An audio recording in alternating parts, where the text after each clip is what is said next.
Hi, this is Joseph Backholm with the Family Policy Institute of Washington, and today I have a special message for our good friends in the beautiful Commonwealth of Pennsylvania. I know that you guys are debating right now whether to include sexual orientation and gender identity into your state's non-discrimination law. And there's some debate over whether that would constitute a bathroom law that would then give people access to bathrooms, locker rooms, and showers based on their gender identity and gender expression. Well, our experience here in Washington State might be helpful as you evaluate that decision. Now, I'll tell you a little bit about our story here.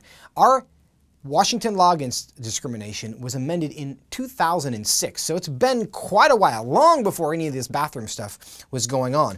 And sexual orientation was added to our non-discrimination law. And what's interesting about it, gender identity doesn't even exist in our law against discrimination. All it says is sexual orientation. You have to go to the definition section of our law and look at the back in the definition of sexual orientation, which then includes gender expression and gender identity.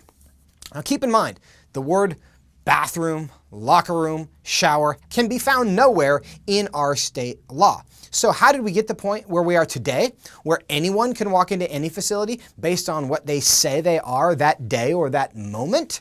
Well, fast forward 9 years to 2015, when our Human Rights Commission, who has jurisdiction over the non-discrimination law, stepped in to clarify what the non-discrimination law means. And that's WAC 16232 for those of you who are following along at home. And that's where the details come out.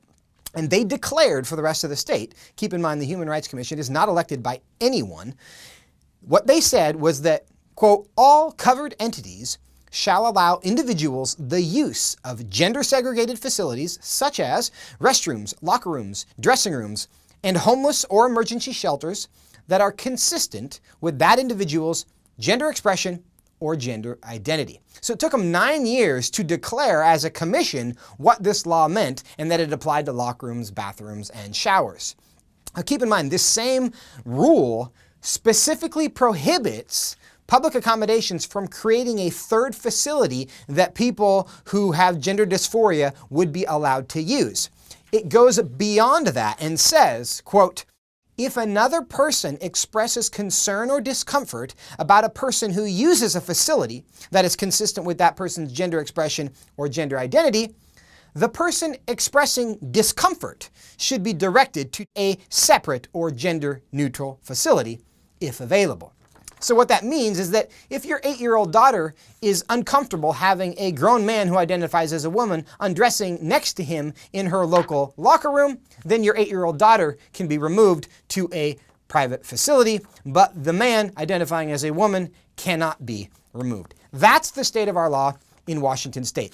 Did the original law say anything about bathrooms, locker rooms, and showers? No. Does that matter? No.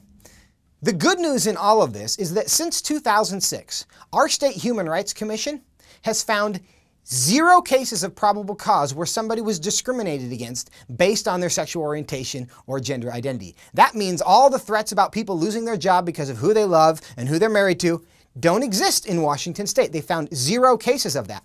But there have been a couple notable cases that have arisen. One you might be familiar with. It's the case of Baronelle Stutzman, who's a florist here in Washington State, who was sued by the Attorney General under this law because she did not want to decorate for a same-sex wedding.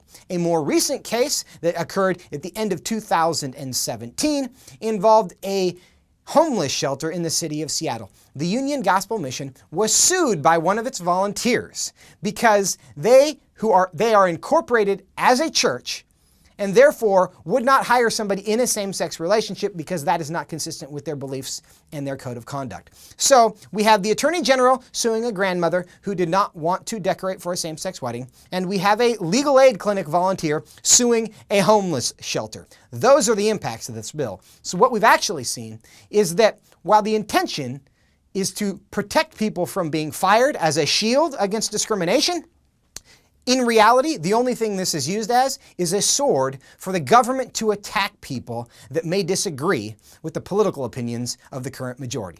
Is that something you in Pennsylvania want? I'll let you decide, but here in Washington, our perspective is you can probably pass. For the Family Policy Institute of Washington, I'm Joseph Backholm.